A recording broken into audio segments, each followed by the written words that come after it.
Dê uma olhada aí na 58. 58, olha uma de eletrostática, ó, que lindo. 58. A figura a seguir representa as linhas de força de um campo elétrico uniforme. O que seria um campo elétrico uniforme? Caracterizado por linhas paralelas, igualmente espaçadas, o valor numérico, a direção e o sentido do vetor campo elétrico sempre é o mesmo. Ponto.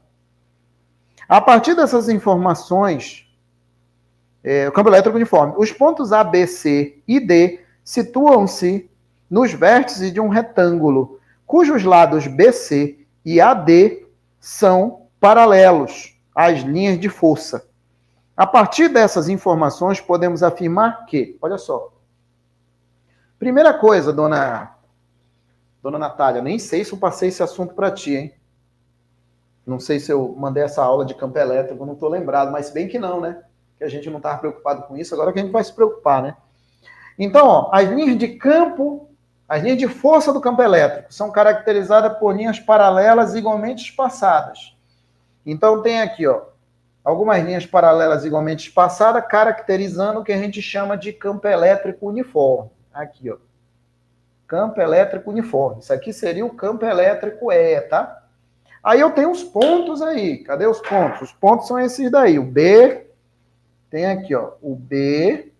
Aí eu tenho outro aqui, que é o C. Aí tem o outro aqui, que é o A, né? Que é o A. E eu tenho outro aqui, que é o D. Aí, ó, é o D. Esse aqui é o B. O que eu tenho que saber daqui? Primeiro, o campo elétrico é sempre o mesmo valor, mesma direção e mesmo sentido. Outra coisa, o potencial, ele pode aumentar ou diminuir dependendo do sentido que eu estou indo em relação às linhas.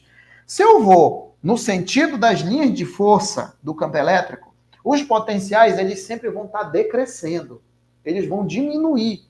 Ou seja, os potenciais elétricos aqui, eles diminuem, decrescem, à medida que eu sigo as linhas de força no sentido dela. Se eu pegar como exemplo o ponto B e o ponto C ele tem um potencial menor do que o do ponto B.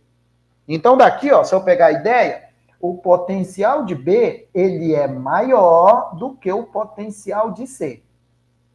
Ele é maior. Quanto mais direita para direita eu tiver, o potencial é menor, tá?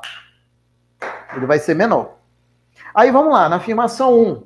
Dê uma lida aí na afirmação 1. Vou colocar aqui, afirmação 1. Na afirmação 1 tem o seguinte aí, ele vai com certeza perguntar a respeito disso. Qual é a relação de campo elétrico com o potencial? Se o potencial está aumentando, se ele está diminuindo, se ele é o mesmo. É isso que ele está perguntando. Vai perguntar aí. Com certeza é isso.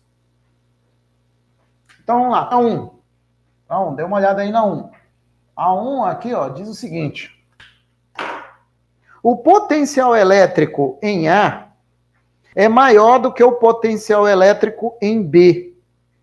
Tá certo isso? O potencial elétrico em A, olha aí, em A, é maior do que o potencial elétrico em B. Em A e B. Cadê o A? O A tá aqui, ó. Cadê o B? Tá aqui.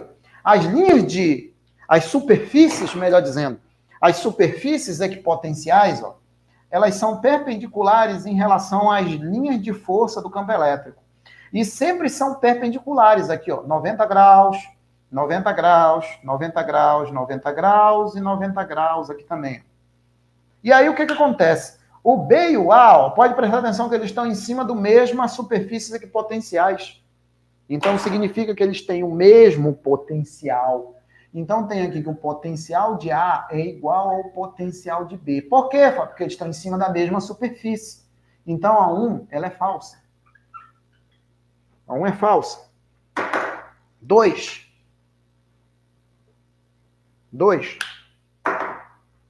A diferença de potencial elétrico entre A e D, é a mesma que existe entre A e C. Também tá certo isso daqui. Porque é o seguinte, o cara pode confundir o seguinte, mas essa diferença de potencial aqui de A para D é diferente da diferença de potencial de A para C, porque as distâncias são diferentes. Nada a ver. A força elétrica ela é uma força conservativa. Ela só vai depender das posições final e inicial. Ou seja, vindo de A para D ou de A para C, a diferença de potencial sempre vai ser a mesma, porque ele vai sair de um potencial e vai para o D, o D tem o mesmo de C, se ele sai de A e vai para D, é o mesmo a diferença de potencial que ele sair de A até C. Então é o que está dizendo. A diferença de potencial entre A e D é a mesma que existe entre os pontos A e C. Então a 2 é verdadeira. Verdadeira. A força elétrica ela é uma força conservativa. 3. A 3 diz o seguinte. 3. Olha na 3 aí. A 3. O potencial elétrico em D é maior do que o potencial elétrico em A. O potencial elétrico em D é maior do que o potencial elétrico em A. Isso é o que está dizendo aí, mas está errado. De campo, nas linhas de campo do campo elétrico, os potenciais. Então, o potencial de D é menor do que o de A. Então, isso daí, ó, o que ele está dizendo aqui, o potencial de D é maior. Na verdade, não é maior, é menor, então é falso. É falso? Então, eu tenho falso, verdadeiro, falso. Qual que tem aí falso, verdadeiro, falso? 8, letra B, somente a 2, né? É a letra B, né? Somente a 2, né? Essa é a letra B, né? Confere aí, dá uma olhada no gabarito também, se tá batendo isso aí. Se não tiver, já discute. Letra B, aí, ó.